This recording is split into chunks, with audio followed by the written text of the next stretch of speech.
तो हेलो दोस्तों, welcome to ICM channel. आज हम लोग यहाँ पे जानने वाले हैं 3 शेयर और एक इंपॉर्टेंट न्यूज़ के बारे में। तो आप इस वीडियो को जरूर से अंत तक देखना। पहले हम लोग यहाँ पे न्यूज़ को कवर करते हैं जो यहाँ पर है आपको जीडीपी के रिलेटेड। देखो साफ तौर से हम लोग यहाँ पे क्या दिखाई दे रहा है, 7.6% का यहाँ पे ग्रोथ नंबर है देखने को मिल रहा है। और देखो यदि हम लोग यहाँ पर देख लें कि यहाँ पे क्या एस्टिमेट था, तो भाई 6.8% और यहाँ पर फॉरकास्ट में देखोगे तो भाई 6.5% आरबीआई के द्वारा। तो ओवरऑल यहाँ पर नंबर गजब का देखने को मिल रहा है। यदि हम लोग यहाँ पर देखें 6.8% से, तो यहाँ पे 80 बेसिस पॉइंट यहाँ पर गेन है। और यदि हम लोग देखें 6.5% के हिसाब से, तो ऑलमोस्ट यहाँ पे 110 बेसिस पॉइंट यहाँ पर गेन देखने को मिल रहा है। तो मार्केट का जो सेंटीमेंट है वो यहाँ पे कहीं ना कहीं बुलिश हो सकता है, क्योंकि अनुमान से भी अच्छा नंबर देखने को मिला है जीडीपी डाटा, जो मैंने आपके साथ यहाँ पे शेयर कर दिया है। अब जो यहाँ पे नेक्स्ट जो यहाँ पे शेयर है ना, वो यहाँ पर है टाटा टेक्नोलॉजीज। देखो आज के दिन इसका यहाँ पे लिस्टिंग हुआ, जो मैंने आपके साथ शेयर भी किया था स्टार्टिंग के जो फर्स्ट वीडियो में। और देखो यहाँ पर खास बात क्या जानना है ना, कि कल यहाँ पर क्या हो सकता है, क्या प्लान यहाँ पे हो सकता है।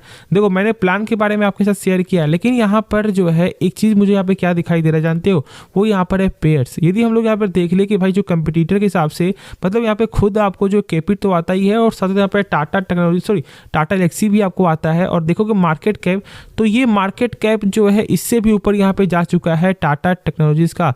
53,000 करोड़ से भी ज़्यादा का मार्केट कैप यहाँ पे दिखाई दे रहा है। तो आप यहाँ पे समझ सकते हो कि कितना ज़्यादा बुलिश यहाँ पे सेंटीमेंट है। लेकिन मैं यहाँ पे फिर से एक ही चीज़ आपके साथ जो शेयर करूँगा कि देखो अभी स्टार्टिंग में ये सब देख कर यदि बाई करते हो, तो कहीं ना कहीं थोड़ा सा यहाँ पे करेक्ट भी होते हुए दिखाई देगा। मतलब लोग यहाँ पर बेचेंगे भी, ऐसा नहीं हो कि भाई ये एक तरफा ही स्टॉक ऊपर जाते हुए दिखाई दे, नहीं, कुछ यहाँ पर मौका मिलेगा तो हम लोग उसमें सोचेंगे। अभी मेरे हिसाब से आईपीओ के टाइम में, मतलब जब यहाँ पे लिस्टेड हुआ है, तो तुरंत हम लोग को ऐसा डिसीजन यहाँ पर नहीं लेना चाहिए, जहाँ तक ऐसा मैंने शुरू से देखा है। हाँ, लेकिन ये कुछ अलग है, क्योंकि ये टाटा का जो है आईपीओ है, और वो भी यहाँ पे 19 साल बाद, मतलब कि ऑलमोस्ट जो है 2 दशक के बाद ये नंबर आते हैं। ये 2 दशक के बाद जो है यहाँ पे लिस्टेड है, आईपीओ आया है, तो इसलिए इसका बात ही कुछ अलग है। लेकिन जहाँ तक ऐसा यहाँ पे मैंने देखा है कि आईपीओ जब लिस्ट होता है, तो उसके जस्ट बाद तुरंत ही ऐसा फैसला यहाँ पे नहीं लेना चाहिए। कभी यहाँ पे ज़्यादा गेन नहीं होता है, तो कभी यहाँ पे बड़ा लॉस भी होता है। इस बात को सही से समझो। जैसे कि आज का यहाँ पे हाई था 1400, ठीक है, स्टॉक यहाँ पे क्लोजिंग आपको जो कितना देता है 1313 में। तो आप यहाँ पे सोच सकते हो कि 87 पॉइंट का यहाँ पर क्या फॉल आया है ना, तो ऊपर के लेवल पे बहुत लोगों ने बाई किया होगा। तो इस बात को सही से समझो, बाकी आगे आपकी मर्जी। और मैंने इसलिए 11 बजे 11:30 बजे मैंने वीडियो बनाया था, और मैंने जल्दी से जल्दी ये बताया कि ऐसा गलती यहाँ पर मत करना। बहुत लोगों ने शायद ऐसा गलती करने से बचा होगा, या फिर बहुत लोगों ने यहाँ पर बाई भी किया होगा।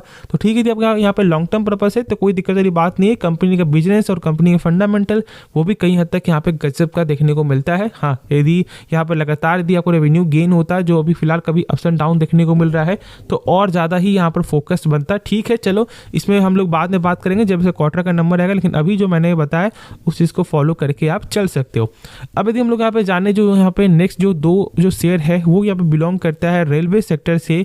अब बहुत से लोग यहाँ पे ये बोल रहे हैं कि सर अभी आपको रेलवे सेक्टर में कुछ खास गेन नहीं हो रहा है, क्या करें, क्या हम लोग यहाँ पे बेच दें। देखो स्टॉक मार्केट में ऐसा नहीं होता कि हर सेक्टर ही आपको लगातार बुल्ली से जाता है, नहीं, कभी कभी यहाँ पे कोई जो है स्पेशलिटी एक सेक्टर में हम लोग फोकस करते हैं, उसमें ज़्यादा तेजी होता है।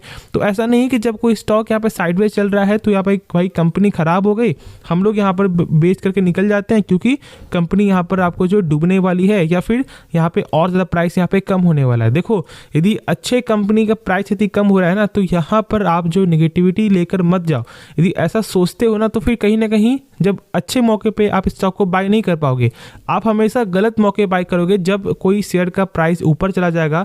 बहुत लोग यहाँ पे यही सोचते हैं कि भाई ऊपर चला जाएगा तो हम लोग यहाँ पे बाई करेंगे, और वो बाई नहीं कर पाते हैं, क्योंकि वो देखते हैं क्या कि भाई आज यहाँ पे 2200 था, कल यहाँ पे हो गया 2300, तो भाई यहाँ पर 100 रुपया जो ज़्यादा में मिल रहा है, तो हम लोग यहाँ बाई नहीं करेंगे, ठीक है। और यही 2300 में बाई ना करके वो बाई करेंगे 2700 में, मान लो, ठीक है, मैं बस यहाँ पे एग्जांपल दे रहा हूँ। लेकिन जब यहाँ पे वही जब शेयर जब उनको मिल रहा था 1800 में, तो उनको यहाँ पे यही 1800 बाई करने में डर लग रहा था, लेकिन वो यहाँ पे 2700 में जरूर बाई करेंगे।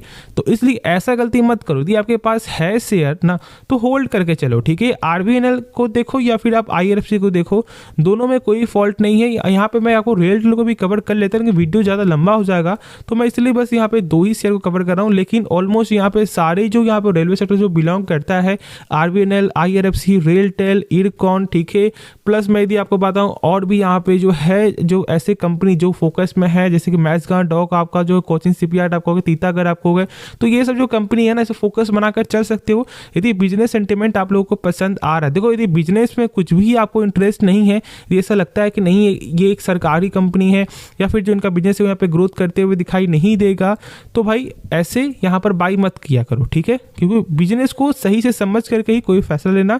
बस यहाँ पर एक्सेप्शन तीतागढ़ है, ठीक है, वो मैंने यहाँ पे छोड़ दिया क्योंकि बहुत से लोग शायद ये सोच सकते हैं कि भाई यहाँ पे जो तीतागढ़ ऐसा नहीं है, ठीक है। लेकिन मैं बता दूं कि यहाँ पर आपको RVNL, IRFC जरूर से होल्ड करना। लेकिन तो मैं बता दूं यदि आप ट्रेडिंग व्यू से जा रहे हो, मतलब आपका पर्पस यहाँ पर जो है कि हाँ भाई हम लोग यहाँ पे आज खरीदें और यहाँ पे कल बेच दें, तो मेरे हिसाब से अभी थोड़ा सा वेट करना चाहिए।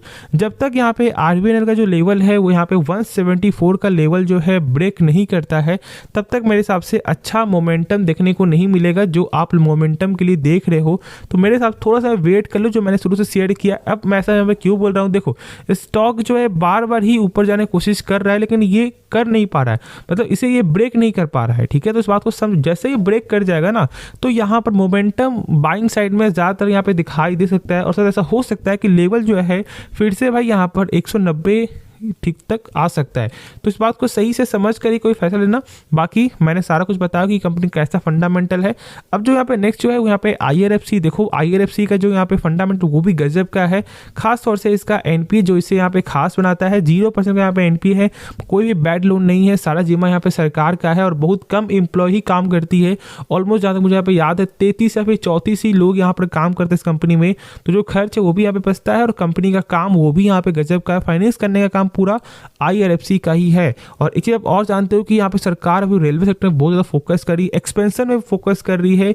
बिहार, गुजरात, ठीक है, ऐसे जो यहाँ पे न्यूज़ है, यूपी, उसमें एक्सपेंशन करने के लिए सरकार ने 32,500 करोड़ का भी एक न्यूज़ आते हुए दिखाई दे रहा था, जो मैंने शेयर भी किया था। और यहाँ पे एक आपको हाल ही में भी यहाँ पे ट्रैकलाइन के रिलेटेड भी एक न्यूज़ आ रहा था। तो ओवरऑल यहाँ पर बुलिश न्यूज़ है, तो इस बात को सही से समझ करके ही कोई फैसला लेना। अभी तुम लोग यहाँ पे डिस्कस करें IRFC का टेक्निकल, देखो यहाँ पर भी वही चीज़ हो रहा है, एक रेंज में यहाँ पे स्टॉक घूमते हुए दिखाई दे रहा है। तो मेरे हिसाब से नहीं तो ब्रेकडाउन, नहीं तो ब्रेकआउट होने दो, उसके बाद ही आप ट्रेडिंग पर्पज से जाना। बाकी लॉन्ग टर्म पर्पज से कंपनी का फंडामेंटल समझो, जो यहाँ पे गजब का बिजनेस समझो, जो यहाँ पे गजब का है। तो फैसला अब यहाँ पे आपको लेना है, क्योंकि पैसा आपका है, रिस्क आपका है, तो यहाँ पे डिसीजन भी आपका ही होना चाहिए। तो होप आपको ये वीडियो पसंद आया होगा। तो आप इस वीडियो को लाइक कर सकते हो, साथ साथ आप इस चैनल को सब्सक्राइब भी कर सकते हो। तो मिलते हैं नेक्स्ट वीडियो में, तो तब तक के लिए धन्यवाद।